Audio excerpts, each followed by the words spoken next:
nous allons parler de la smart money dans la crypto-économie. Donc, en termes de timing, il y a à peu près 50 minutes de présentation réparties entre vous trois. Et puis, on a droit au classique Q&A avec l'audience, avec vous. Donc, pour vous présenter rapidement, nous inviter en 2 mots. Nathan Benchimol, donc, qui est le CEO fondateur de MySeed Advisors, un ancien financier chez Barclays en banque privée. Il conseille plusieurs acteurs de l'écosystème français, ainsi que des particuliers à travers la structure MySeed Advisors. Ensuite, on a Yann Mastin, petroleum engineer de formation.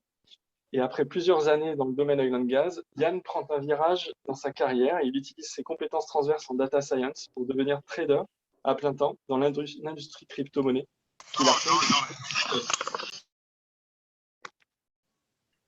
Il intègre récemment l'équipe de MySeed Advisor en tant que blockchain analyst. Donc Léo Delian, il est analyste de projets blockchain et crypto-monnaies et il émet des tests fondamentaux afin de dénicher des tendances potentiellement sous-évaluées. De manière autodidacte depuis 2018, il aiguise ses compétences en rapport avec la compréhension de la technologie blockchain et des enjeux propres au modèle de croissance des réseaux distribués. Alors, en termes de format, nous allons continuer notre échange.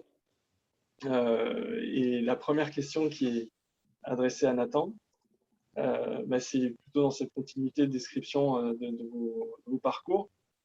Comment Nathan, tu en es arrivé là et ton expérience dans la blockchain, comment ça t'a amené à créer MySeed Advisor et si tu peux nous en dire plus sur MySeed Advisor. Parfait, cher David. Écoute, merci beaucoup de cette introduction. On va parler un petit peu de nous, mais en ce qui me concerne, le pied a été mis dans l'univers de la régulation avant tout pour moi. Donc, effectivement, j'étais ancien financier, juriste de formation, enfin, une formation en droit et une formation en économie. Du coup, le pied a d'abord été mis dans la régulation. Donc, effectivement, j'ai participé à un gros travail de l'élaboration du cadre juridique du régime SAN. Au sein de la DAN. Donc, la prochaine conférence avec Faustine sera, je pense, très, très intéressante. Et ensuite, l'objectif de MySeed Advisor, je vais présenter la société un petit peu plus en profondeur par la suite. Mais l'objectif, c'était véritablement d'aider, d'éduquer les particuliers pour investir intelligemment dans les crypto-monnaies.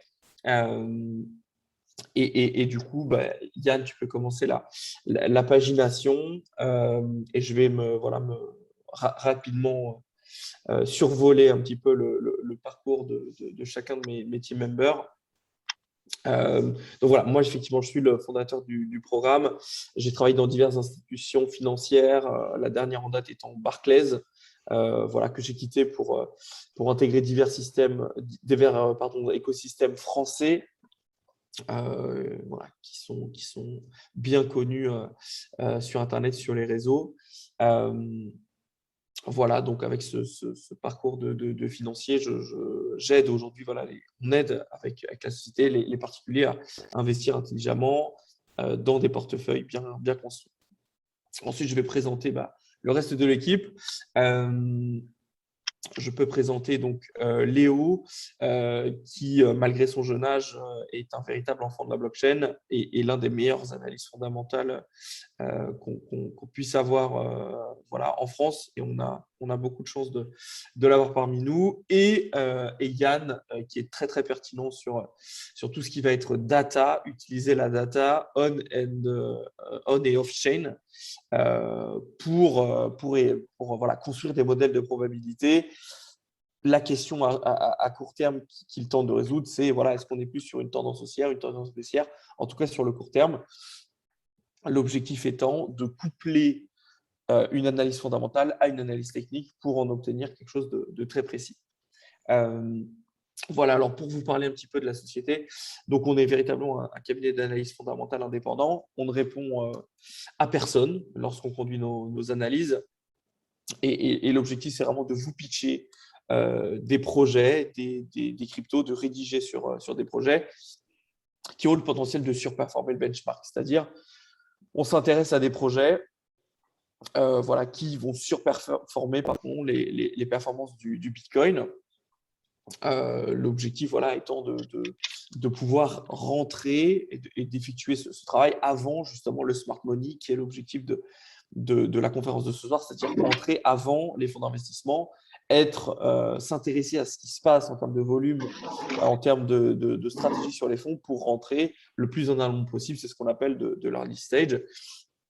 Donc, avec tout ça, nous, on construit des portefeuilles types que vous pouvez répliquer voilà, en cas de besoin. Donc, on fait ce qu'on appelle du crypto et du stock picking parce que notre expertise se pose sur les cryptoactifs ainsi que sur le marché boursier américain. Aujourd'hui, on accompagne plus de 300 personnes. Et puis, voilà, c'est déjà une belle introduction. Avant que j'attaque ça, est-ce que, mon cher David, tu veux que… voilà, je peux déjà, pour les gens qui nous ont rejoints, on en reparlera un petit peu plus en profondeur à la fin de cette conférence. Mais voilà, on a un partenariat donc, avec Blockchain HEC qui fera, en tout cas, si pendant cette conférence ou à la fin de cette conférence, vous vouliez avoir plus d'informations sur nos services et rejoindre Certif, vous disposez d'une réduction qui n'est pas négligeable, voilà, d'à peu près 10%. Donc, on vous mettra les informations dans le chat au fur et à mesure de cette conférence. Et on peut tout de suite rentrer dans le vif du sujet. Voilà, toujours dans cette introduction. De quoi on va parler ce soir? Excuse-moi, David, tu voulais dire quelque chose? Non, c'est dit, je disais de continuer. Super. Donc voilà, le smart money, de quoi on va parler aujourd'hui? Qu'est-ce que c'est que ce terme un petit peu jargonneux et comment est-ce qu'on peut s'en servir? Donc, dans un premier temps, ce qu'on appelle le smart money, c'est l'argent des experts, c'est-à-dire l'argent, le capital qui est contrôlé par les institutionnels, que ce soit les banques d'investissement, que ce soit les fonds d'investissement, des véhicules spécifiques, etc. etc. Donc ça, voilà, pourquoi est-ce qu'on s'intéresse? Pourquoi il y a vraiment une notion du smart money? Tout simplement parce que l'implication et les volumes d'échanges qu'il va y avoir sur le marché des crypto-monnaies peut avoir des conséquences. D'accord? Si tout d'un coup, le gros fonds Grayscale vend tous ses bitcoins, le particulier va souffrir entre guillemets de cette volatilité-là. Son portefeuille va en souffrir, son moral va en souffrir. Et donc, l'objectif, c'est de comprendre en fait la stratégie de ces fonds d'investissement, la direction, les volumes, pour en tirer quelque chose de pertinent. Mon cher Yann, si tu veux mettre la prochaine slide. Voilà. Donc, en termes d'enjeux, ce que je viens de vous expliquer, c'est comprendre véritablement dans quel sens vont se positionner les fonds d'investissement. Est-ce qu'ils vont avoir une stratégie portée sur la finance décentralisée? Est-ce qu'ils vont avoir une stratégie portée NFT, même si on sort un petit peu du cadre? Comprendre tout ça, et c'est ce qu'on va vous détailler un petit peu ce soir dans des termes simples pour que vous compreniez bien de ce dont on parle. Voilà. L'objectif étant, dans un premier temps, je peux déjà en parler. Par exemple, Yann, en tant que data analyst, ça va être de comprendre, d'observer s'il y a des volumes importants qui commencent à se déplacer sur une crypto-monnaie en particulier et se dire, OK, il y a peut-être une stratégie qui est en train de se mettre en place de la part des fonds d'investissement. Et ensuite, on va aller creuser pour voir ce qui se passe et tout de suite pitcher la crypto-monnaie en question pour que vous, particuliers, puissiez profiter du pump qui va suivre si d'autres fonds d'investissement suivent le mouvement. Voilà. Ma prochaine slide. Voilà, donc pour vous parler un petit peu de l'émergence de cette notion de smart money, on a eu des acteurs clés, on a toujours des acteurs clés aujourd'hui dans l'écosystème, à commencer par Grayscale, d'accord, c'est détenu par le Digital Currency Group, groupe américain avec la famille Rothschild derrière. Aujourd'hui, alors le nombre est fluctuant bien évidemment en fonction du cours du Bitcoin, mais l'AUM est environ donc les assets sous gestion, d'accord, est environ de 35 milliards de dollars avec plus de 56% d'institutionnels. C'est-à-dire qu'on a une grosse majorité d'institutionnels. On va avoir une partie de particuliers, de gens très fortunés qu'on va appeler ultra high net worth individuals. Voilà, Grayscale a été l'un des pionniers tout de suite à se positionner donc, dès 2013. Voilà. Ensuite, on a Asht, avec un siège en Corée du Sud. C'est un fonds qu'on aime bien suivre parce qu'il représente vraiment l'early adoption asiatique. Je prends l'exemple de la Corée ou du Japon qui ont rapidement accepté le Bitcoin comme moyen de paiement. Donc ça, ça a été un phénomène intéressant. Ils ont été en anticipation par rapport à certains pays, même par rapport à l'Europe, même si aujourd'hui, finalement, d'un point de vue réglementaire, on le voit, l'Europe n'a pas grand-chose à envier à ses concurrents. On a beaucoup fait pression auprès du régulateur, on a beaucoup tapé sur le régulateur français, sur le régulateur européen. Néanmoins, aujourd'hui, on a un cadre légal qui est posé. Ce n'est pas forcément le cas aux États-Unis, avec beaucoup d'acteurs américains qui réfléchissent à venir se délocaliser en Europe. Voilà, et j'ai cité Sino Global Capital, Léo vous en parlera un petit peu plus en profondeur, ainsi que Three Arrows, mais je ne m'éterniserai pas sur des termes trop jargonneux pour passer tout de suite la parole à Léo qui va rentrer dans le vif du sujet et vous parler des enjeux du smart money et en quoi ça peut vous intéresser en tant que particulier. Donc, merci beaucoup Nathan. Léo, en clair, est-ce que tu peux nous faire une présentation justement de la situation des VC aujourd'hui? Yes, merci Nathan du coup pour cette intro. David, merci également. Et effectivement, je vais chercher à montrer quelle est la situation actuelle, où est-ce qu'on se situe aujourd'hui donc à l'aube du Q4 2021. On a justement le Q3 qui vient de se terminer, qui nous permet de tirer quelques données de l'état actuel des VC sur le marché de la crypto. Et ça va être tout l'intérêt justement de montrer quelques chiffres, également prendre quelques VC et rentrer peut-être un peu plus en profondeur pour vous montrer quels sont surtout nos critères de sélection lorsqu'on se dit qu'on va regarder tel ou tel VC plutôt qu'un autre. Donc ça va être dans un second temps. Dans un premier temps, on va situer un petit peu où est-ce qu'on est actuellement en termes d'adoption, en termes de présence d'institutionnels sur le marché, et notamment, on ne peut pas s'empêcher de citer Grayscale, parce que c'est un des plus rayonnants dans le domaine, et des chiffres assez imposants comme ceux sortis au Q1 2021 nous montrent que Grayscale détient 3% et plus de 2,7% de l'offre Ethereum, 3% de l'offre Bitcoin et plus de 2,7% de l'offre Ethereum. Donc, quand on regarde ce simple chiffre et qu'on a également après l'accent décentralisation qui vient se lier aux crypto-monnaies, on peut parfois se poser des questions autour de la décentralisation de l'offre quand on voit de tels chiffres. Mais en revanche, là, on n'est pas encore sur quelque chose qui peut nous effrayer. Ça peut juste nous montrer que les VC ne sont pas à négliger, qu'ils ont une importance considérable dans les décisions et les consensus éventuels que peut prendre le marché, à savoir ses directions. Et on le voit notamment avec cette présence de Grayscale sur le BTC, sur l'offre BTC et l'offre Ethereum, qui est tout bonnement considérable. Et on voit que dernièrement, les robinets se sont fermés de leur côté, ils ont stoppé une bonne partie des achats. En revanche, les caisses sont déjà chargées d'une somme astronomique en Bitcoin, en Ethereum, et c'est non négligeable aujourd'hui de chercher justement à comprendre quels peuvent être les mouvements éventuels de Grayscale avec ses actifs, à savoir que ces mouvements vont avoir des répercussions quasi immédiates sur le marché. Ça a été le cas cet été. Grayscale fonctionne en fait avec des tickets, donc des investisseurs qui achètent un Bitcoin par exemple au début d'année vont les avoir dans leurs mains avec la possibilité donc de l'avoir comme actif liquide qui peut être revendu qu'à partir du mois de juillet.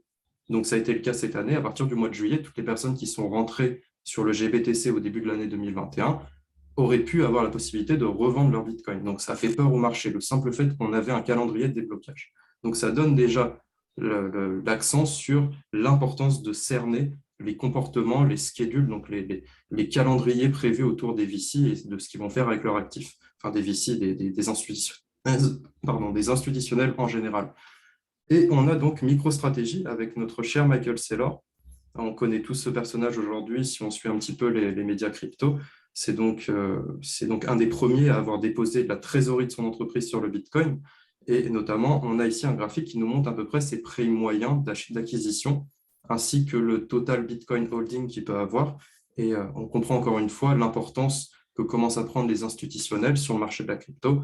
On a donc Tesla également qui fait partie de cette vague-là, mais j'ai voulu mettre en lumière MicroStrategy uniquement, étant donné que Michael Saylor est très early au niveau de ses décisions. Il a pris des décisions qui, en termes de responsabilité, ont dû sans doute l'empêcher de dormir quelques nuits, mais les résultats ont porté leurs fruits et aujourd'hui, c'est un très gros acteur sur le marché des cryptos. La preuve en est ce que sa société détient. Yann, tu peux passer à la slide suivante, s'il te plaît. Maintenant, si on regarde donc d'un niveau plus administratif, entre guillemets, les deals, ce qu'ils ont représenté en termes de volume sur l'année 2019 comparé à l'année 2020, donc par deal, on entend les fusions et acquisitions sur le marché des cryptos, on voit qu'il y a un réel intérêt également au niveau des private equity. On voit qu'il se passe quelque chose avec cette augmentation donc considérable, notamment sur le sol américain. On a donc en gris Europe, Moyen-Orient, Afrique, et on a ensuite Asie-Pacifique en jaune et en rouge, bien sûr, Amérique. Et là, on voit une augmentation relativement considérable sur l'année 2020. On passe très rapidement cette slide, c'est juste pour vous faire comprendre que les choses sont en train de se bouger maintenant. Yann, on peut aller à la slide suivante. L'intérêt maintenant, c'est de cerner un petit peu plus quelles sont les catégories d'acteurs qui rentrent sur le marché. Et là, par exemple, ce graphique va nous sortir que les acteurs à gros volume, donc large institutionnel et institutionnel, sont croissants sur le marché des cryptos, surtout les larges institutionnels, c'est ce qu'on voit ici. Ils sont croissants sur le marché des cryptos de trimestre en trimestre si on part du milieu de l'année dernière. Et on voit très clairement qu'à côté de ça, on a des particuliers qui, eux, perdent en dominance sur ce même marché. On a également du professionnel qui perd en dominance sur ce même marché. C'est pour ça que quand on voit parfois des gros mouvements de liquidation, donc un Bitcoin qui peut perdre 20-25% en une journée, parfois c'est les fonds d'investissement, les petits fonds d'investissement privés qui vont en pâtir autant que les particuliers. Et là, on parle de, entre guillemets, petits professionnels qui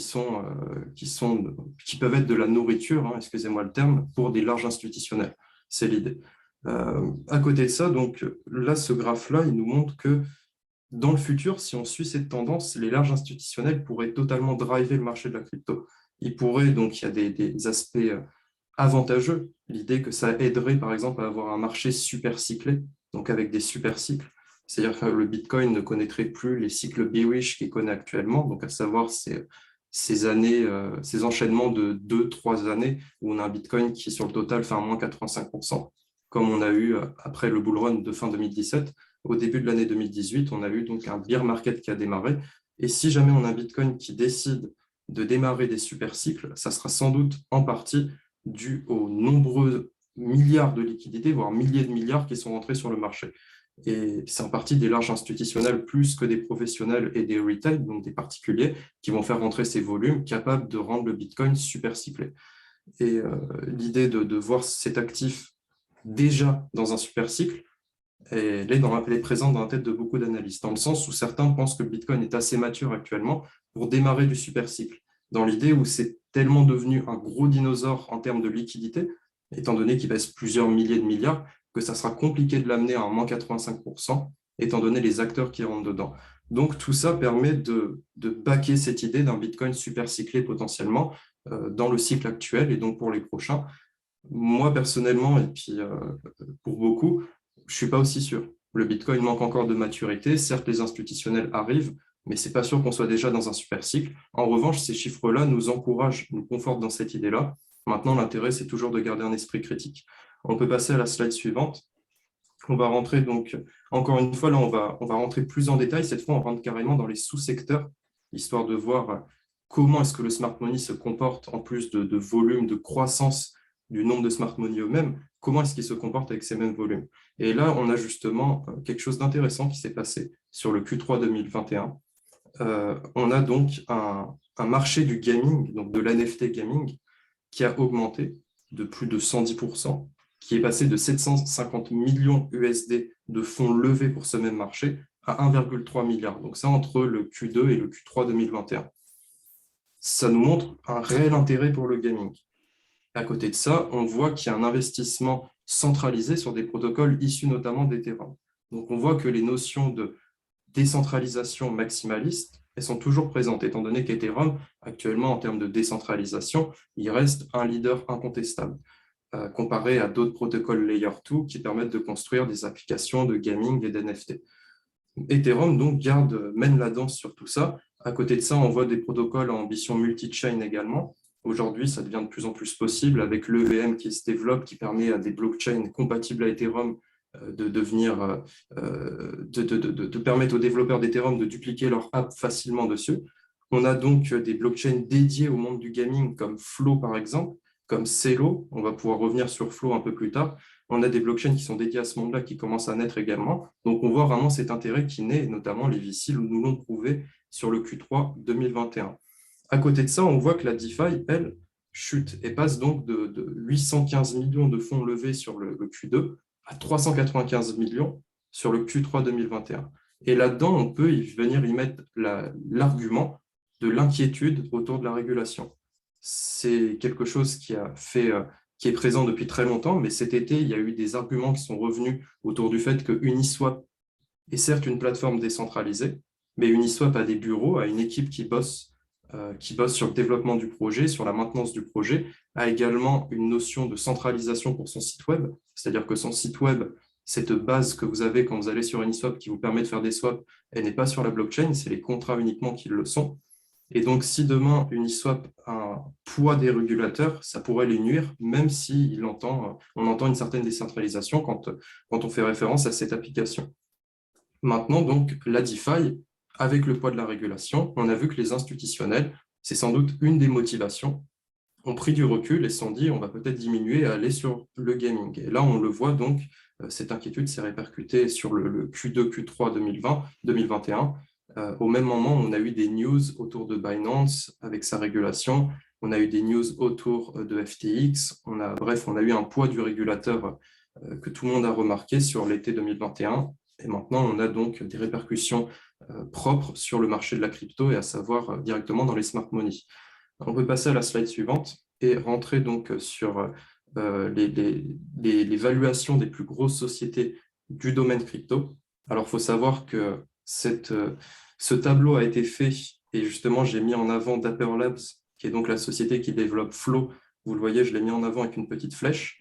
Dapper Labs était donc évalué à 305 millions de dollars au moment où ce tableau est paru, mais 2 jours après que le tableau soit paru, ils ont fait une autre levée de fonds de 250 millions de dollars. Il y en a eu d'autres depuis, donc le tableau n'est pas tout à fait à jour, mais justement, nous, on va mettre l'accent sur Dapper Labs, histoire de vous montrer un petit peu comment est-ce qu'on peut rentrer dans qui s'intéresse au projet et est-ce que le simple fait que de tels acteurs s'y intéressent, c'est déjà un argument qu'on peut prendre comme un poids positif, comme un investissement potentiel dans ce projet. Et là, c'était le cas justement avec un projet comme Dapper Labs, donc à savoir la crypto-monnaie Flow, qui est le coin central du layer Flow Blockchain, donc du Flow Network, qui est un réseau à proprement parler sur lequel on développe des applications de gaming, de NFT, etc. Et le token Flow est donc représentatif de cet écosystème. On a donc FTX, Sorare qui mène la danse, Sorare donc au passage start-up française. On a également Ledger qui est dans le classement assez haut, surtout que Sorare là, venait de faire tout juste sa dernière levée de fonds assez colossale et c'est pour ça justement qu'ils ont cette place dans le classement. Mais ça nous permet de voir un peu l'importance que prennent aujourd'hui, en fin 2021, les startups du domaine crypto et que cette importance commence en termes de valorisation à atteindre des montants qui sont non négligeables et qui prouvent qu'en termes de mass adoption, c'est sans doute plus qu'une question de temps au vu déjà des acteurs qui s'engagent dans l'écosystème.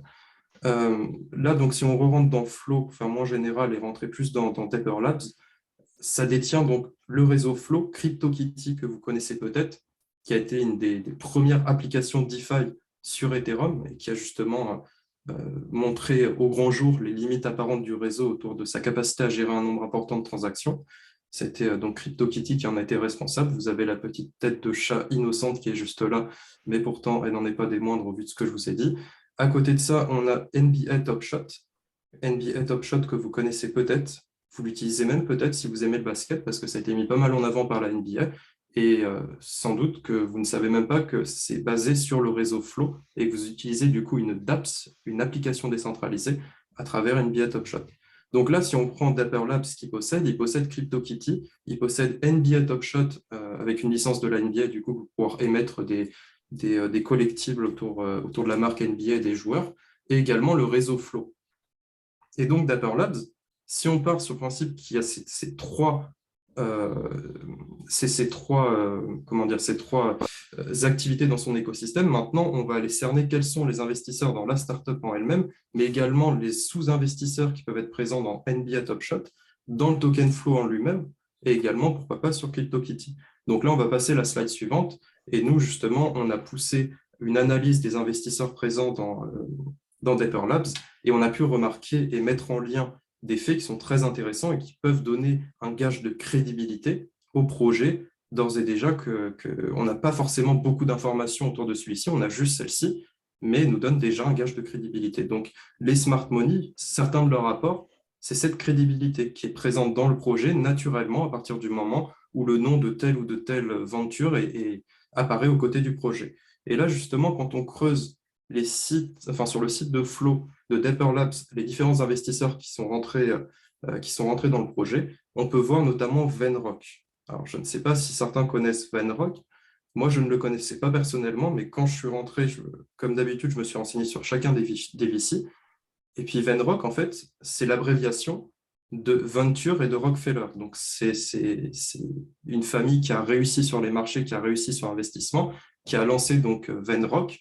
Et Venrock date de plus de 50 ans. Hein. C'est un fonds qui est déjà bien installé, qui s'est même placé en early sur Apple. Ils sont placés en early sur Apple. Donc, ils ont investi en 1978 sur Apple. Et ils ont investi également sur Intel en early. Ça a été un de leurs premiers investissements, à peu près en 1970, un peu avant. Donc, ils sont placés sur Intel. Quand on remarque ça et qu'on se dit qu'un fonds comme celui-ci s'est placé en early sur des sociétés qui ont révolutionné le web tel qu'on le connaît actuellement, on peut se dire qu'il y a un potentiel pour qu'ils le refassent encore une fois, au vu des talents qu'ils ont dû acquérir entre-temps également dans leur société. Et donc là, on remarque que Venrock est un investisseur sur Dapper Labs.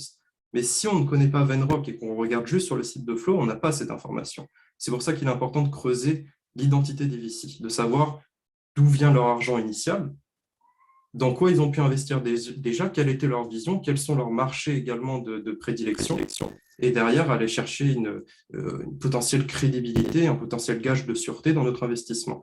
On a également Union Square Venture, donc ça c'est soutenu par Stripe, c'est soutenu par Twitter, bref, par certains des plus grands au monde. C'est directement un fonds d'investissement soutenu, comme je vous l'ai dit, par plusieurs sociétés importantes d'Internet et qui investissent sur ce même marché. On a également Samsung Next, Google Venture, pas besoin de revenir sur l'aspect prestigieux d'avoir des investisseurs comme Google et Samsung au sein d'un projet. Et également Digital Currency Group.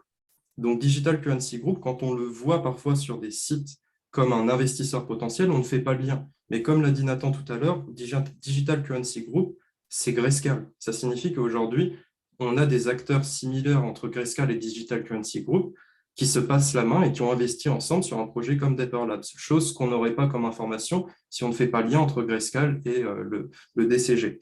On a également Coatue qui devrait, donc, selon certaines sources du web, peser plus de 40 milliards et lancé donc, depuis un peu plus de 20 ans, qui a investi sur Dapper Labs. On a Warner Music Group, on a Andreessen Horowitz, donc, qui détient le fonds A16Z Capital.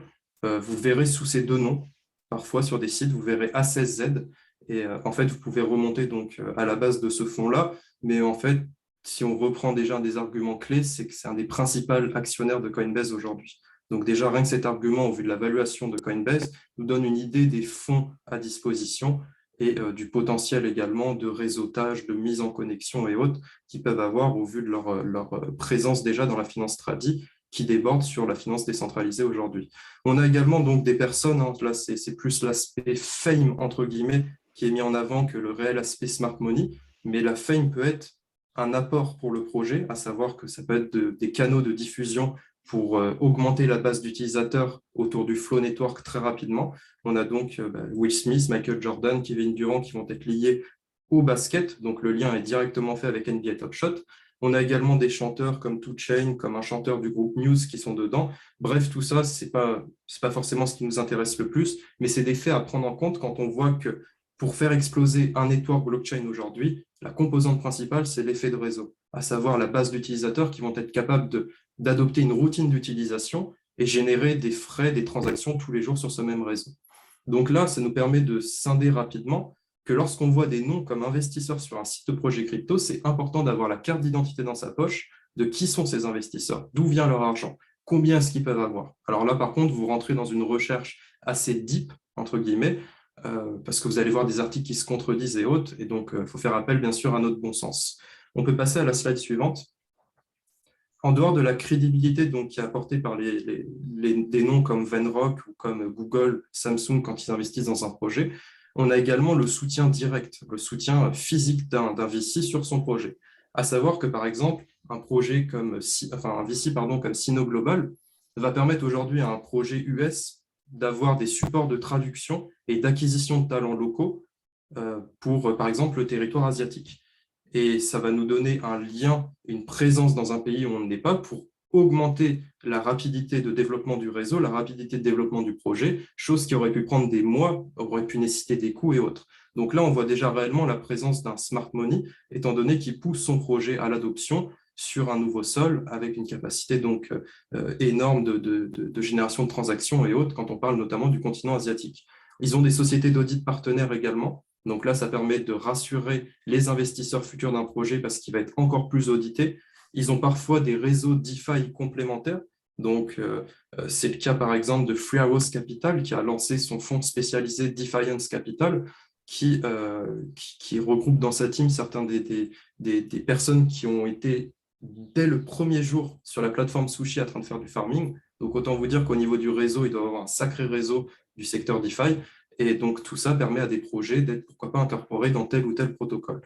Il y a également une connaissance de la culture locale, donc implémentation déjà réalisée. Ça, c'est ce qui va être le cas notamment avec Asht, qui a comme partenaire sur le sol coréen, donc Corée du Sud, qui a la banque KB, qui est une des plus grosses banques de Corée du Sud, qui a déjà comme partenaire. Il a également comme partenaire Kakao, donc qui est le WhatsApp coréen, avec une base de plus de 50 millions d'utilisateurs. Donc, rendez-vous compte de ce que peuvent représenter 50 millions d'utilisateurs projetés sur un réseau blockchain. Donc, quand on voit qu'on a, par exemple, de la mise en relation entre Kakao, entre un projet blockchain grâce à Asht, ça peut déjà nous encourager à, pourquoi pas, prendre au sérieux un projet sur lequel Asht a investi. Étant donné, en plus, qu'il a plusieurs branches, il faut savoir cibler avec laquelle de ces branches il a investi. Parfois, il y a d'autres noms, mais ils sont tous liés à Asht. Donc, renseignez-vous bien sur les différentes ramifications de ce VC. Et également, donc, il est très présent autour de l'écosystème Clayton, qui est lui-même lié à Kakao. Donc, Kakao, c'est Kakao Talk, Kakao Pay, et ça regroupe une base d'utilisateurs considérable qui peuvent faire prendre un fois 100, fois 1000 un projet en question en termes de valorisation au vu de ses utilisateurs. Les connexions avec la finance traditionnelle sont réelles. On a des cas, par exemple, avec Pantera Capital, qui a été donc un des premiers, si ce n'est le premier, à proposer des produits structurés sur la crypto dès 2013 et qui, lui, avait donc cette image un peu d'un des premiers financiers qui tourne sa veste à Wall Street, à la finance traditionnelle, pour aller se lancer dans la finance décentralisée. Mais il avait des connexions bel et bien présentes avec la finance tradi qui a pu aider certains projets sur lesquels il a investi. Il y a une aide à l'acquisition de talents, ça c'est ultra important. Quand on peut mettre en relation des talents de chez SushiSwap avec par exemple une demande de chez Balancer, c'est ultra important également. On peut passer à la slide suivante. Et là, cette idée du soutien direct vous est bien illustrée avec notamment Asht et tous ses partenaires sur le sol coréen, Sino Global et sa capacité à aider à la traduction du mandarin. Et là, on va citer d'autres exemples pour un petit peu plus situer, vous donner également des axes, pourquoi pas, de réflexion. On a donc Pantera qui vient d'être évoqué. On a Digital Currency Group, on a Ark Invest également. Ark Invest, donc, selon certaines sources aujourd'hui, on est sur une valorisation à plus de 20 milliards de dollars, et voire même j'ai vu une source qui évoquait un 50 milliards de dollars. Donc au niveau d'Ark Invest, ils ont une présence de plus en plus grosse sur l'écosystème crypto, ils sont très récents, mais ça à prendre au sérieux. On a pu voir notamment leur fondatrice intervenir au sein de The B-World à la fin de l'été, l'événement qui a eu lieu, qui a regroupé Elon Musk, d'autres acteurs de l'écosystème mondial de la crypto. Et on voit donc sa vision très axée effectivement sur du long terme au niveau de la crypto. Pour elle, c'est une technologie qui vient s'installer et réunit de plus en plus d'investisseurs aujourd'hui, qui va re-leader ensuite sur le marché de la crypto à travers son fonds Ark Invest. Donc, il a surveillé de près. On a Freehouse Capital avec notre cher Suzu et notre cher Kyle Davis, qui sont également des financiers de nature qui ont décidé de tourner leur veste pour se lancer sur le marché de la crypto, de même renoncer à une licence très coûteuse qui leur permettait d'exercer sur des marchés émergents. Et aujourd'hui, quand on voit Freehouse Capital et ce gros réseau de projets complémentaires les uns les autres qu'il a fondé, c'est très intéressant de voir un projet encore seul rentrer chez eux et bénéficier justement de tout cet écosystème déjà établi de protocoles DeFi, de protocoles de wrapping, donc d'enveloppement de tokens pour les rendre cross-chain ou les rendre adaptables à d'autres protocoles DeFi de lending ou autre. Bref, c'est des termes un peu compliqués, mais dans l'idée, on a un réel écosystème autour de Flarehouse. On a CMS, on a Northzone également qui sont plus récents, qui sont rentrés plus récemment dans l'écosystème. Harrington, qui est fondé par Michael Harrington, le cofondateur de TechCrunch, qui a donc un réseau énorme à côté de lui, et aujourd'hui qui aide en tant que smart money des projets de l'écosystème crypto. Et bon, comme le nom l'indique, il est également chez Ripple depuis longtemps, mais vous verrez beaucoup de projets si jamais vous allez sur le site et voir le portfolio des projets DeFi, etc., qui en font partie. On peut passer directement donc à la partie de Yann, où moi je viens de vous avancer des apports des VC, des apports potentiels qu'ils peuvent amener sur des projets via leur connaissance, via leur réseautage. Et maintenant, sur un autre aspect, Yann va rentrer plus dans la critique de ces informations et comment être plus précis pour éviter justement la fausse news, en gros. Je ne sais pas s'il y a David qui voulait poser une question avant, mais pas de souci. Alors, moi, je vais vous parler de... Je t'en prie, vas-y, Yann. Vas-y. D'accord. Comment construire une analyse fondamentale via le smart money.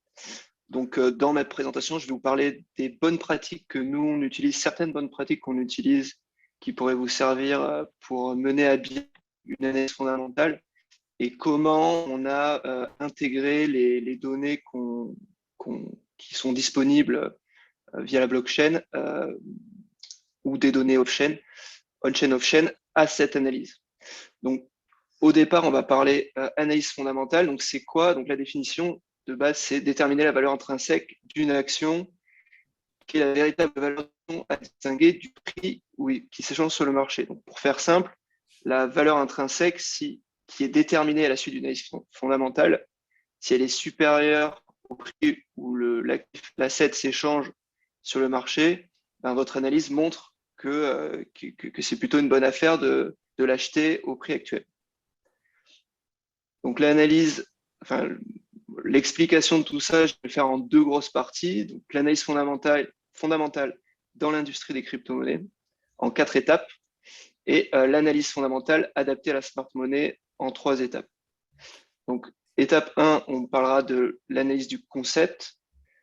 En 2, la robustesse du projet, son endurance à tenir dans le temps. L'étape 3, on soutient, là j'ai un écho là, je ne sais pas qui c'est qui. C'est Léo peut-être. Je vais couper mon micro. L'étape 3, c'est pour soutenir les conclusions qu'on aura faites pendant les 2 premières étapes. Et l'étape 4, c'est le timing du marché.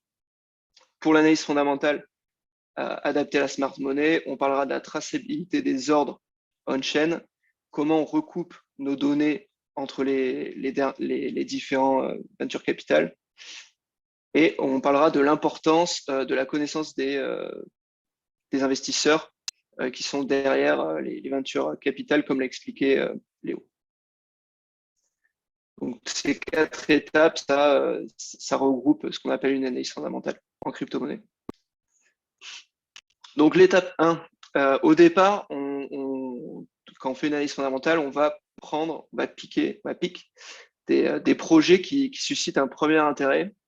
Donc, ce premier intérêt est forcément subjectif au départ. Pour qu'il le soit le moins possible, on va se baser sur 3 questions. L'apport technologique, la cohérence avec son écosystème et la qualité et originalité de la solution. L'apport technologique, on va avoir des réponses dans la lecture du white paper. Donc, ça va être les bienfaits et l'innovation de la technologie qui est présentée par le projet. Et évidemment, pour mener à bien une bonne analyse fondamentale, il faut avoir une bonne connaissance de tout l'écosystème dans lequel se trouve ce projet. Donc, ça peut être soit la DeFi, soit les NFT. Il faut bien connaître son écosystème pour être capable de le comparer, pour voir s'il y a une cohérence derrière. La qualité, bon, rien qu'à la lecture du white paper, normalement, on a une petite idée de la qualité du projet. Originalité, c'est important parce que des projets originaux, ils vont avoir c'est eux qui vont faire le plus qui vont faire des x10, x100. Le problème, c'est que c'est aussi les plus risqués. Donc derrière, il faudra que l'analyse de la data qui est liée à ce projet, elle soit carrée, elle soit assez, qu'on soit ceinture bretelle. Mais bon, l'originalité, c'est quelque chose d'important dans le choix d'un projet en premier intérêt. Donc nous, en tout cas, ça nous permet d'établir une première pool d'actifs à surveiller pendant plusieurs semaines ou mois jusqu'à ce qu'on décide qu'ils soient assez matures sur d'autres critères pour les développer, pour les positionner sur notre portefeuille. L'étape 2, c'est la robustesse du projet. Donc la robustesse, c'est les critères qui vont faire en sorte que ce projet il survive dans le temps. Alors forcément, il y a les compétences et l'expérience de son équipe. Donc on peut passer par LinkedIn, par exemple, où Nathan, lui, il va directement contacter les équipes du projet, il va les voir, etc. C'est toujours mieux. On va jauger le potentiel de croissance. Donc, comme l'a dit Léo, beaucoup de projets blockchain ont un effet de réseau. Donc, on va voir s'ils ont des effets de réseau, s'il y a une économie d'échelle derrière, ce qui va nous donner une petite idée, une première idée en tout cas de la vitesse d'expansion de ce projet. On va étudier la force marketing. Force marketing, c'est intéressant parce que vous pouvez avoir des projets comme Avax qui au début étaient mal expliqués. Enfin, c'est mon opinion. Enfin, on rentrait pas dans un jargon, on vulgarisait pas le projet, ce qui fait que qu'il a mis du temps à se développer alors que derrière la tech était géniale. Donc la force marketing, c'est important. L'expérience utilisateur, donc s'il y a la possibilité de tester le produit sur les plateformes défis ou etc., ben, faut le faire, hein, faut tester. Pardon, avant de tester, il y a l'audit du code, vérifier que le projet est audité pour éviter de se faire scammer. Les stratégies et perspectives d'avenir, ça c'est important. Donc la roadmap, on va la regarder, on va voir si le projet a de l'ambition.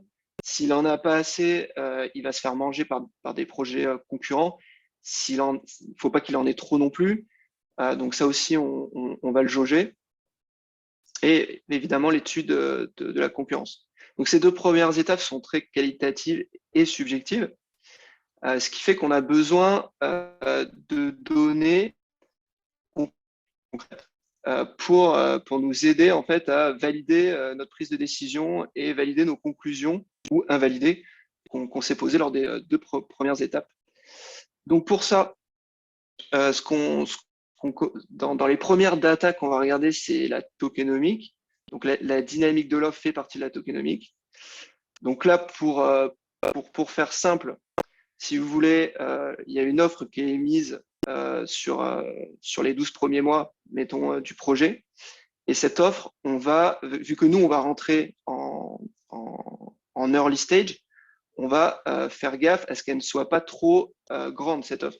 Si vous êtes en bear market ou sur un range market et votre offre, comme sur Melon, par exemple, elle est linéaire, on n'arrive pas dans un modèle d'asymptote, ben vous avez le robinet qui est à fond ouvert, si vous voulez. Donc, s'il y a pas assez en face de demande pour absorber cette offre, ben vous aurez, même si le projet est génial, vous aurez un token qui va avoir du mal à décoller. Nous, notre but, c'est, même si on soutient des bons projets, c'est quand même de gagner de l'argent derrière.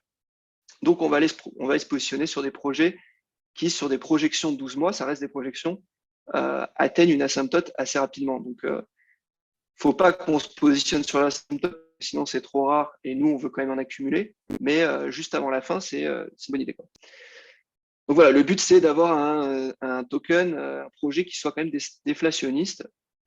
Autre chose qui est intéressante, c'est un autre point, c'est le vesting. Donc le vesting, c'est lorsque les investisseurs ils rentrent en seed investor ou pendant les phases de round d'investissement, donc avant la pre-sale, on va faire gaffe à ce que le token ait été à la fin de cette période de vesting, de lock, on va faire gaffe à ce que le token soit liquide, parce que si, par exemple, on a un listing sur Binance, il a été listé sur très peu d'exchanges avant et la période de vesting est terminée et on a plus de 50% des jetons qui ont été donnés à des à des venture capital ou d'autres investisseurs privés, eh ben, on va se faire dégommer. Ils vont vendre une grosse majorité de leurs tokens, ce qui est normal parce qu'ils auront fait x10, x100. On ne peut pas leur en vouloir. Donc voilà, ça, c'est des choses, c'est des bonnes pratiques qu'il faut avoir. Alors, dans la continuité des data, ce qu'on peut avoir avec les data, donc par exemple d'une analytique ou d'autres, d'autres logiciels, enfin plateformes dont on parle, on peut avoir des critères sur l'adoption. Donc, quand on va se positionner sur un projet, on va voir si, par exemple, le nombre de nouveaux wallets continue d'être croissant. Surtout s'il ne commence pas à ralentir, etc. On peut aussi voir comme données intéressantes, par exemple, là, c'est tous les exchanges décentralisés, les DEX. On peut voir qui perd des parts de marché par rapport aux autres, en fonction de l'utilisation. On peut voir, là, c'est le nombre d'utilisateurs par mois. En noir, c'est les nouveaux utilisateurs. Par exemple, un projet comme ça, bah ouais, j'investis. Il est croissant en nombre d'utilisateurs. Pareil, en nouveaux utilisateurs, il est croissant. Lui, je vais investir moyen. Lui, si je l'ai déjà, en tout cas, je vais le garder. Lui, pareil. Lui, je vais pas investir, je peux investir, je vais pas investir, je vais pas investir. Je vais pas investir.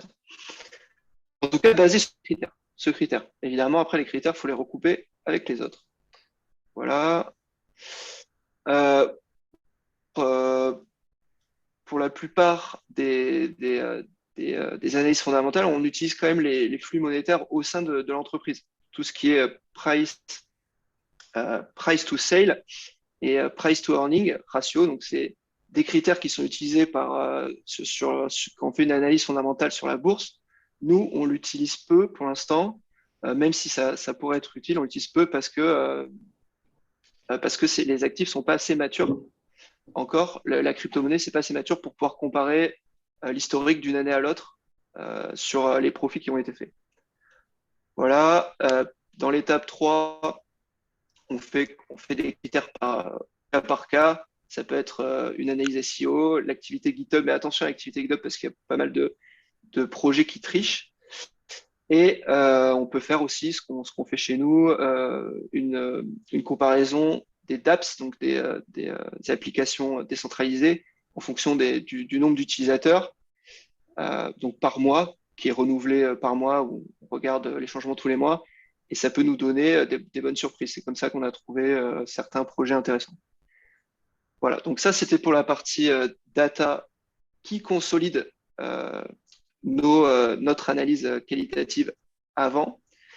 Et maintenant, pour terminer, donc c'est toujours dans l'analyse fondamentale, on fait ce qu'on appelle du market timing. Donc, le market timing, c'est on ne va pas aller investir sur un projet, même s'il il coche toutes les cases, il a toutes les green lights, on ne va pas aller investir sur le projet si on a le SP500 qui se casse la figure, si l'économie mondiale n'est pas en bonne santé, sur une petite période de temps, en tout cas, on ne va pas planter nos graines, quoi. Donc voilà. Après, regarder la systémique du marché, on va aussi regarder s'il y a assez d'historique, le chart de chaque projet. Donc, on va regarder pas des choses extraordinaires, on va regarder le volume, le momentum, le risk-reward par rapport à ses performances sur l'année, l'inflow, outflow, en fonction de si les tokens sont partis des exchanges centralisés aux exchanges décentralisés. Ça nous donne une indication d'adoption. Voilà. Mais tous ces 4 étapes vont être consolidées, vont être en parallèle de ces 4 étapes. On va faire du tracking de là où se positionne la smart money avec les données on-chain. Donc là, ça me fait ma petite transition. Hop, pardon. Voilà. Sur l'utilisation de la smart money sur l'analyse fondamentale. Donc, le plus de la crypto par rapport à la bourse, c'est que toutes les transactions sont transparentes. Donc, on peut les tracer. Dans la bourse, on peut les tracer aussi, mais c'est réservé qu'à des particuliers. Qu'à des hedge funds ou des banques. Là, grâce à la blockchain, le particulier peut retrouver ces transferts de liquidité de la smart money. Donc, on va pas s'en priver, on va l'utiliser. Vous avez des outils comme Nansen, Dune Analytic, Glassnode, qui ont déjà identifié la plupart des wallets, des portefeuilles qui appartiennent aux wallets, à cette smart money, si vous voulez. Et on va pouvoir traquer, grâce à ces outils, où vont les flux de capitaux. Donc, on va pouvoir traquer les flux, leurs pratiques, leurs habitudes. Tout ça va nous donner beaucoup d'informations intéressantes à la mise en place en tout cas, à suivre leur stratégie. Par exemple, la localisation des flux, l'augmentation des stablecoins dans les wallets de la smart money, pour nous, ça nous donne une indication que la smart money, elle n'est pas hyper confiante avec le marché actuel, qui sont toujours en phase de distribution, ils ont en tout cas arrêté d'accumuler. Donc ça, c'est des points essentiels. Voilà, donc ça, c'est un screen de Nansen, où on retrouve la plupart de la smart money. Étape 2, autre chose qu'on fait chez nous en bonne pratique, c'est qu'on va recroiser les données, enfin les folios des venture capital. Et ça, c'est évidemment, on les a choisis, ceux qu'on va suivre. On va pas tous les prendre parce qu'il y en a qui sont assez malveillants. Et ça va nous permettre chaque mois de voir en tout cas quels projets ont été les chouchous de la smart money. Et en règle générale, c'est quand même ceux qui surperforment pas mal le marché. Donc ça, c'est une petite pivot dynamique et c'est parti. Finalement, en étape 3, donc les datas, c'est bien, ça nous donne plein d'infos, mais il faut quand même faire gaffe. Il y a beaucoup de fonds d'investissement, de gros portefeuilles de wealth qui sont malveillants, qui vont investir en early stage sur des projets, mais pour faire x10, x100, puis ils vont vendre tous leurs tokens. En fait, ils s'en fichent un peu du projet. C'est juste qu'ils ont réussi à avoir des entrées à faible coût. Donc, comme vous l'expliquez Léo, la connaissance de ces venture capital, c'est super important. Voilà, on ne va pas suivre n'importe qui, on ne va pas suivre les capitaux de n'importe qui. Donc voilà, et ça sera ma conclusion. Terminé. Excellent. Merci beaucoup à tous les trois. Merci infiniment. Nathan, tu veux peut-être conclure la présentation? Alors, non, le mot de la fin, il est très simple. Il est de dire que, alors déjà, bon, j'espère que ça vous a intéressé. Le travail autour de CVC, n'hésitez pas à nous faire un petit retour dans le chat si ça avait été le cas. En tout cas, j'ai pas vu une seule personne se déconnecter depuis le début, donc je pense que c'était plutôt intéressant, mais en tout cas, je l'espère. Voilà, sachez, le mot de la fin, c'est de dire que tout ça, évidemment, c'est notre job. C'est ce qu'on fait nous au quotidien. Screener les données on-chain, les données off-chain, recouper ça avec de l'analyse fondamentale et tirer des conclusions, établir des modèles. Voilà. Donc, c'est vrai que pour un particulier seul, ça peut être très pesant. Vous avez la possibilité de le faire. Il y a certains outils qui vont vous coûter un petit peu cher. Mais voilà, par exemple, Messari pour l'off-chain, qui est très intéressant aussi en termes d'outils. Voilà, mais tout ça pour dire que c'est notre job. Nous, c'est ce qu'on fait au quotidien pour nos clients, nos abonnés du programme. C'est pas une science exacte. C'est-à-dire que parfois, les timings sont beaucoup plus longs que ce qu'on pourrait le croire. Néanmoins, en termes de fondamentaux, à chaque fois, c'est toujours des projets qui sont intéressants. Donc voilà, c'est un petit peu le mot de la fin. Ne soyez pas entre guillemets, pris de court par cette masse de données, cette masse de travail. Voilà, il y a des programmes effectivement qui vous aident à avoir le résultat de toutes ces recherches sans passer par la case données, analyse, etc. Voilà. Excellent. Merci beaucoup. Merci à tous les trois. Alors peut-être on va passer aux questions. Je vais commencer peut-être par une question que j'avais en tête par rapport à toute votre présentation. Aujourd'hui, le positionnement de MySeed Advisor, comment tu tu le qualifierais, vous le qualifieriez? Et ensuite, finalement, dans toutes les étapes d'analyse que vous avez présentées, comment, quels sont les enjeux et sur lesquels, finalement, euh, c'est euh, c'est très time consuming et compliqué au final. Enfin, tu vois, vraiment les enjeux pour MySeedAdvisor de collecte de data et là où c'est important d'être bon, quoi. Ouais, alors ben, je vais te répondre, cher David. En termes de positionnement, bah, nous, c'est très simple, c'est-à-dire on n'est pas partie prenante d'une ou de l'autre solution. C'est-à-dire qu'on screen un petit peu au quotidien des écosystèmes. Ça peut être Polkadot et ses parachains, ça peut être Solana, ça peut être, voilà, ça peut être beaucoup de choses. Euh, Nous, notre objectif, c'est de pitcher, de présenter des cryptos en early stage, en faisant tout ce travail-là en amont pour que voilà, les particuliers comme vous qui êtes là puissiez bénéficier de ces données. L'objectif, bien sûr, étant voilà, de se positionner en amont sur des cryptos qui ont le potentiel d'explosion souhaité, en tout cas attendu. Donc ça, c'est la première chose. Et mon cher David, pour répondre à la deuxième partie de ta question, comment on s'organise, c'est-à-dire que l'équipe est segmentée dans le sens où l'analyse on-chain va être effectuée par un analyste, off-chain plutôt par un autre. Et à chaque fois, il y a un cross-check par l'un, l'autre, et puis trois analystes. C'est-à-dire, voilà, aujourd'hui, dans la société, on est à peu près 8, mais au sein de l'équipe de recherche, on est véritablement un noyau dur de 4-5. Donc, cette analyse est cross-checkée par plusieurs personnes. Voilà, donc on est toujours en phase d'ailleurs de recrutement parce que bien évidemment, c'est un travail qui est titanesque. L'objectif étant d'avoir les yeux partout. Mais voilà, pour répondre à cette première question. Et quand tu parles de recrutement, justement, c'est une porte ouverte pour la suite. Quelles sont les perspectives, la vision de MySeedAdvisor et donc pour ses besoins, on va dire à court terme, moyen terme de recrutement? Écoute, déjà à les court choses. terme, on recrute un analyste fondamental, c'est-à-dire qu'il va occuper un petit peu le rôle qu'occupe aujourd'hui Léo.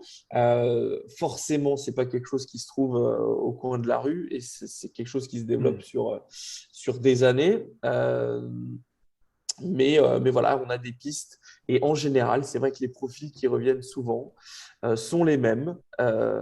Et bon, moi qui fais des études supérieures, je suis des études supérieures qui, entre guillemets, ne m'ont pas forcément parlé, m'ont pas toujours parlé. Je suis ravi de pouvoir employer des jeunes, parce que ce sont des jeunes, en tout cas employer des analystes qui n'ont pas de background académique, mais qui sont véritablement voilà, des enfants de la crypto, des enfants de la blockchain, et qui sont vraiment qui comprennent cet écosystème, qui vont farfouiller, qui vont dénicher, qui ont les yeux partout, qui sont curieux, qui vont toujours creuser dans l'étape d'après. Et voilà, donc c'est ces profils-là, il n'y a pas de profil défini. De toute façon, lorsqu'on passe les entretiens, on pose tout de suite quelques questions et on comprend vite à qui on a affaire. Donc voilà, cette Excellent. question-là. Je vois que Romain a posé une question Absolument, oui. aussi dans le chat. Pour te répondre, Romain, déjà, c'est vrai que la juridiction qui va encadrer le fonds d'investissement, elle est, elle est pas toujours très flexible. C'est un métier à part entière. C'est quelque chose qu'on envisage, bien évidemment. Après, aujourd'hui, étant donné qu'on ne sera pas porté par le marché comme on aurait pu l'être en 2018, en 2019 ou en 2020, l'objectif, voilà, il faut, quand on commence, il faut rassembler tout de suite 15-20 millions, je pense, pour que ce soit intéressant pour pouvoir créer ce fonds-là. Mais effectivement, ce n'est pas quelque chose qui est mis de côté. C'est une demande de beaucoup de nos clients, c'est-à-dire qu'eux gèrent leur propre portefeuille en nous répliquant. Mais c'est vrai que la gestion déléguée, c'est un véhicule qui est un petit peu plus confortable encore. Voilà. Mais voilà, la régulation a ses limites. Et voilà, et l'argent doit être réuni pour avoir un business model un petit peu rentable. Donc, voilà pour répondre à cette question. Mais ce n'est pas totalement exclu.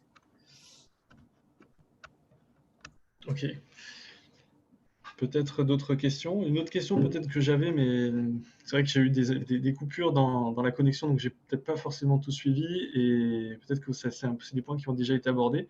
Par rapport au contexte actuel du marché, est-ce qu'il y aura un poids plus particulier mis dans l'analyse on-chain, off-chain, sur même peut-être l'environnement des influenceurs, l'environnement réglementaire?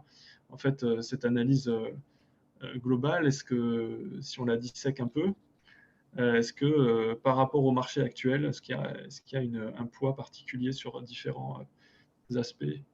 Est-ce qu'on pondère un Ouais, critère par rapport à l'autre en fonction c'est ça. de… En fonction du momentum du marché, ouais. Bah, ouais, forcément, les flux J'imagine, ouais. les flux sur les stablecoins, C'est ça, d'accord. ça va avoir beaucoup d'importance si le marché, en tout cas, a moins de volume. Là, je parle de grands scale, hein, a moins de volume sur les 3 dernières semaines que les 2 mois précédents. Là, on va commencer à faire gaffe. Ouais, ouais, on pondère. On pondère. On pondère nos Donc, critères. donc beaucoup sur les volumes aussi, enfin notamment. Et Ouais, ça ouais, bah, marche. les volumes, que ce soit vente ou achat, ça traduit quand même toujours un intérêt. Mhm. Donc c'est important. Ouais. C'est important. Ça marche. Euh, Il y a une autre et question dans le chat, Yann, tu pourrais peut-être y répondre. que penser du marché actuellement BTC?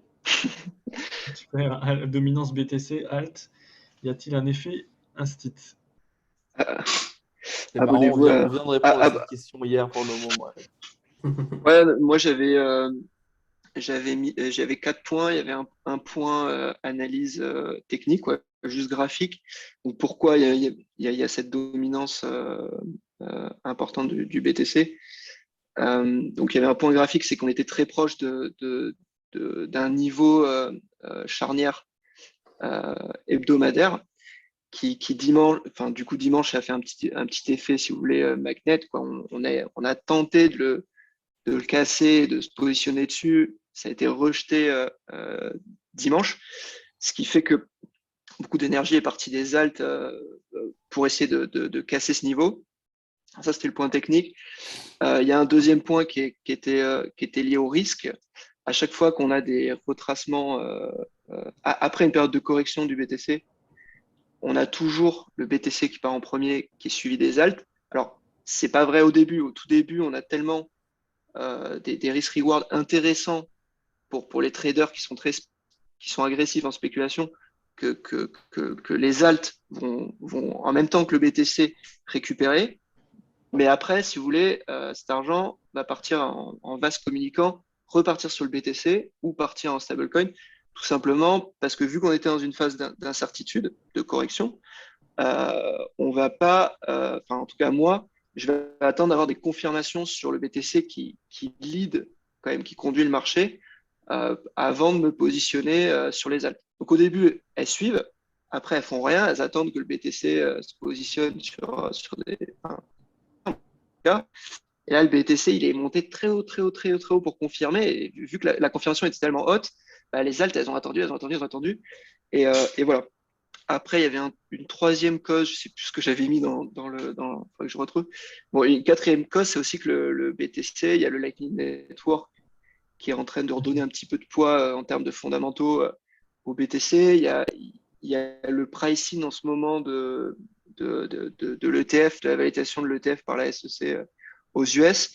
Donc en fait, il y avait vraiment une corrélation de beaucoup de choses qui font qu'on a cette dominance aujourd'hui sur le BTC. Il n'y a pas juste un facteur, quoi. Je ne sais pas si j'ai été clair. Oui, Si, oui. si. Enfin, en tout cas pour moi. Moi, j'avais peut-être une question aussi, notamment sur. Enfin, vous êtes tous les trois des spécialistes de la crypto-économie, et pour quelqu'un qui souhaite, enfin même un jeune, hein, qui souhaite s'orienter vers ce domaine, cette industrie, euh, quel, euh, quel conseil vous lui donneriez, et notamment aujourd'hui, quoi. Tu veux dire s'orienter professionnellement? Ouais, exactement, vers cette nouvelle industrie, quoi. Peut-être le juridique aujourd'hui est très demandé au niveau de la crypto. Quelqu'un qui a des connaissances en juridique et qui peut venir aider des projets crypto à s'introduire dans le monde traditionnel. Également, les connaissances économiques qui englobent des connaissances globales en économie qui permettent de comprendre le pourquoi d'un comment du projet, parce que généralement, les crypto-monnaies, c'est des mini-économies à proprement parler autour d'un seul et même token. On a une mini-économie autour de celui-ci, et si on a des bases en économie, on la cerne très vite. On cerne Donc, très vite qu'est-ce qui peut faire levier sur l'offre, au contraire Mhm. sur la demande, etc. Ok. Avoir des bases comme celle-ci, déjà, c'est requis. Nathan, tu pourrais peut-être ajouter par rapport au cadre juridique, mais effectivement, aujourd'hui, les compétences juridiques sont très demandées pour la crypto, étant donné que l'écosystème entier cherche à se réguler. Euh, Oui, non, c'est ça, c'est-à-dire que un dev sur Node.js ou quelqu'un qui maîtrise les bases du cadre de la loi PSAN ou de la loi Pacte, pardon, avec le régime PSAN, c'est valuable, étant donné que voilà, le ticket chez l'avocat pour un PSAN, c'est entre 20 et 25 000 euros déjà tout de suite. Euh, donc voilà, pour un jeune projet qui se lance, ça va être le premier poste de dépense. S'il veut faire ça dans les règles, avec voilà, conservation, achat-vente, échange, etc. Donc ça, c'est le premier élément. Et voilà, pour la suite, c'est après, voilà, moi je pense qu'il n'y a pas non plus. Je m'en veux parce que je sais que Owen, enfin, Cher, pardon, a fait une vidéo sur Oui, recruter. absolument. Je ne l'ai pas vue. Et je ne l'ai pas vue. D'ailleurs, on l'a posté sur notre page LinkedIn de Je Blockchain m'en veux. HEC. Je vous invite d'ailleurs à la suivre, la page LinkedIn, j'en profite. Je mettrai le lien dans le chat, mais effectivement, elle est excellente, cette vidéo. Ouais. Mais voilà, c'est-à-dire qu'après, quelqu'un de débrouillard qui apprend le langage, qui apprend un dev un peu débrouillard qui apprend le langage, il pourra très très vite Oui, se donc ce reconvertir. que vous dites là finalement entre les réponses de, de Léo, de toi, c'est qu'effectivement, peu importe le métier, on a besoin de tous les métiers dans le monde de la crypto-économie et à partir du moment où on est motivé et qu'on a envie d'apprendre, il y a de la place pour tout le monde, quoi. Ouais, tout à fait. mm. Tout à fait. Je pense que Léo, il y a une question de Stéphanie pour toi. C'est ce genre de sujet, je pense que tu t'affectionnes un petit peu, mais J'avais pas eu. euh, Plan B pour devenir un jour. Ok. mais en fait, Intéressant. je pense que ce à quoi enfin, je vais laisser répondre, mais ce à quoi tu fais référence, Stéphanie, c'est des outils comme ceux qu'on a présentés en fait. Sauf qu'il faut quand même un humain derrière pour les interpréter. Mais aujourd'hui, tu as des outils, enfin, j'espère ne pas répondre à côté de ta question, mais de machine learning ou des outils, si tu veux, d'analyse qui te permettent, en fait, en fonction des volumes des social médias, de pas mal de choses, de te prendre une analyse. Après, bon, bah, faut payer déjà l'accès annuel à tous ces outils-là, savoir les lire, les interpréter. Mais je sais pas, Léo, tu voulais peut-être dire quelque chose d'autre là-dessus. Pour ce qui est de la suite d'outils, oui, aujourd'hui, il existe des protocoles d'outils propres à l'investissement qui sont 100% décentralisés. On parle généralement de Yield Screener ou de Yield Watch. On a par exemple Zapper.fi, on a Yield Watch sur la BSC qui permet de le faire. C'est des outils où on hold un certain montant de tokens. Donc, par exemple, 500 tokens dédiés à la plateforme, je crois que c'est le Watch en l'occurrence, le token en question. Si on a 500 Watch dans notre wallet et qu'on se connecte à la plateforme avec ça, ça nous débloque en fait comme un VIP Pass les fonctions de la plateforme, les fonctions d'analyse, de rebalancing de portfolio et autres. Et ça nous permet d'avoir une identification VIP à la plateforme en tant que client. Donc, il y a des possibilités d'avoir des systèmes d'analyse, d'accompagnement d'investissement 100% décentralisés, mais de là à intégrer sur la chaîne un process comme celui que nous on construit dans l'analyse, c'est sans doute pas impossible, mais dans l'immédiat, ça sera un travail colossal. Peut-être attendre que des technologies similaires rentrent un peu dans ce sujet-là.